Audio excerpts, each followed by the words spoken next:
Hallo, liebe Kinder, ich bin Pumpeline und ich wollte euch jetzt sagen, dass es gleich losgeht mit der Kinderfunklesung aus der Sendung Der Floh im Ohr mit Klaus-Peter. Aber ich weiß gar nicht, wo der abgeblieben ist. Ich kann den jetzt gar nicht sehen. Siehst du ihn irgendwo? Wuffi, Wuffi, wo bist du? Hier bin ich ja. Sag mal, hast du Klaus-Peter gesehen?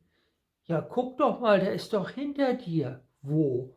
Ach, da ist er ja. Ja, hallo, liebe Kinder. Ja, da bin ich auch mal wieder.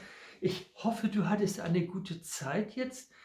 Du konntest ja auch wieder auf dem Spielplatz spielen und schaukeln und springen und singen und alles das schön machen, was du so ein paar Wochen gar nicht mehr machen konntest draußen.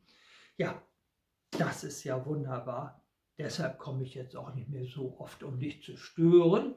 Heute bin ich aber mal wieder da. Ich habe ja gesagt, ich komme wieder. Und ich habe hier aus dem Buch Die schönsten Märchen der Gebrüder Grimm. Ja, guck mal, mein Lesezeichen. Ist das nicht auch süß? Hallo. Ja, ich glaube, den kennst du nicht. Ist das nicht der Harry? Ja? Ja, die schönsten Märchen der Brüder Grimm. Und da habe ich heute ein kleines Märchen ausgesucht, was ich sehr schön finde. Und es geht um etwas, was ich persönlich auch sehr, sehr gerne esse. Und zwar süßen Brei. Den esse ich besonders gern mit Zimt und Zucker. Und ja, ist was Wunderbares. Ja, der süße Brei. Es war einmal ein armes, frommes Mädchen, das lebte mit seiner Mutter allein und sie hatten nichts mehr zu essen. Da ging das Kind hinaus in den Wald. Es begegnete ihm eine alte Frau, die kannte seinen Kummer schon und schenkte ihm ein Töpfchen. Zu dem sollte es sagen: Töpfchen, koch. So kochte es guten, süßen Hirsebrei. Wenn es sagte: Töpfchen, steh, so hörte es wieder auf zu kochen.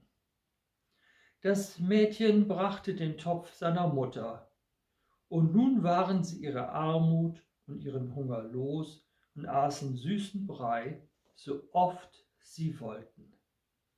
Einmal war das Mädchen ausgegangen, da sprach die Mutter: Töpfchen, koch. Da kochte es, und die Mutter aß sich satt. Nun wollte sie, dass das Töpfchen wieder aufhören sollte, aber sie wusste das Wort nicht. Also kochte es weiter, und der Brei stieg über den Rand hinaus und kochte immerzu, die Küche und das ganze Haus voll, und das zweite Haus und die Straße, als wollte es die ganze Welt satt machen. Kein Mensch wusste sich mehr zu helfen.